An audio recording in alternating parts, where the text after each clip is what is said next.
Disney Robin Hood, the wrong shortcut. It was summertime in Sherwood Forest. Birds were singing, bees were buzzing, and wildflowers covered the fields. The day was so beautiful that Robin Hood and Little John went into the woods to pick berries. Maid Marian came along too.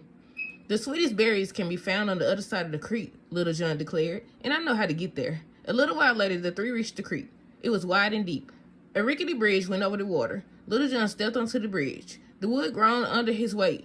Little John took each step carefully, but in the end, it didn't matter. Halfway across the bridge, a board broke under his feet. Little John landed in the creek with a big splash. Sputtering, he swam to the other shore. I made it across, he called. But you weren't supposed to get wet, called Robin, laughing. Luckily, I'm more clever than you. I can cross the bridge and stay dry, too. Oh, Robin, let me do it, said Marian. I'm sure I could cross without falling into the water, but Robin Hood just shook his head. It's too dangerous, he said. Don't worry, I'm too clever to fall into the creek. Very carefully, Robin stepped onto the bridge. He tested each plank before he put his foot on it. But before he reached the other side, there was a loud crack. Robin broke through the bridge and plunged into the cold water. Shivering, he swam to the other side.